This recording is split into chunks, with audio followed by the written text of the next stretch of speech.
Steve, primary engineer, tell me about this body or this organisation. It's an organisation that's based in Burnley in Lancashire, and the main motivator for the company, it's a not-for-profit organisation, but the main motivator is to develop STEM, science, technology, engineering, mathematics, as early as possible really. So it goes right down to early years foundation and goes right through the sort of key stage 1, key stage 2, into secondary key stage 3 and 4 and beyond, and it's UK wide as well.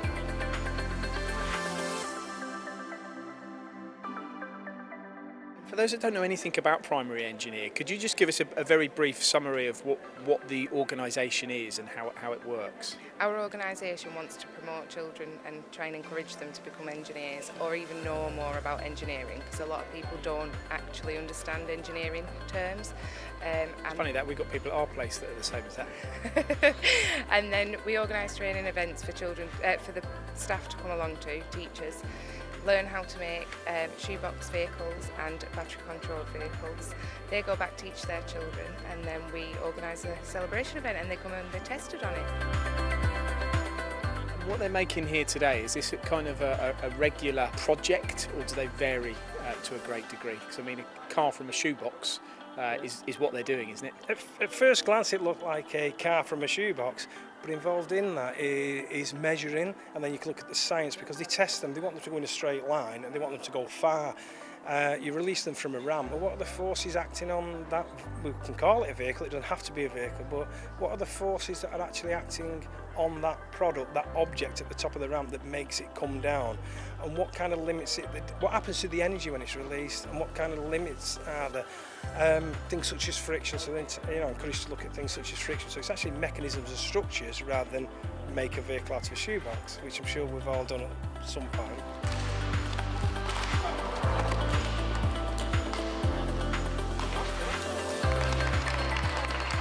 So you can see behind me now, judging is underway. Two young girls, they're obviously trying to portray the benefits of their vehicles and probably being put through their paces as we speak.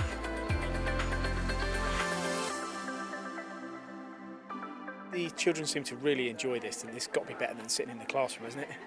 Absolutely, I really enjoy it. I am a teacher, that's what I am, and I really enjoy it as well. And I enjoy seeing the children enjoy, so it is good fun, and I am passionate about not just this kind of education, but education in general, and equality of opportunity for them all to get involved.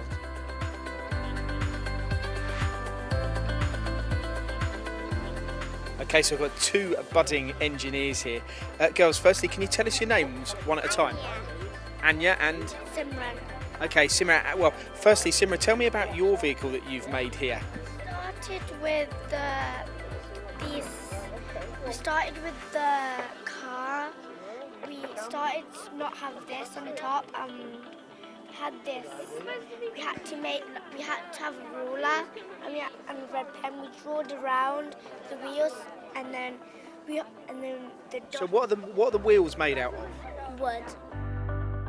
Anya, what about yours? Yours looks equally as nice. Can you tell us a little bit about the detail on yours? Well, firstly, I measured the box lid, so then I could add the wheels where it was supposed to be, and then we had to saw the stick the right measurement, and then we sharpened the edges so that the wheels could go through, and also we could ask something like plastic onto it to help the wheels stay right.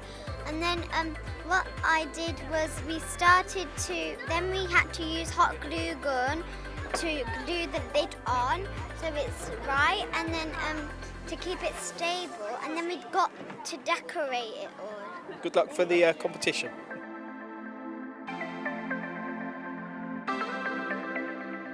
So I was hoping you could tell us a little bit about how the judging works here. Yeah, so the judging is pretty similar to what you might see in a real environment. It's just obviously downscaled a bit.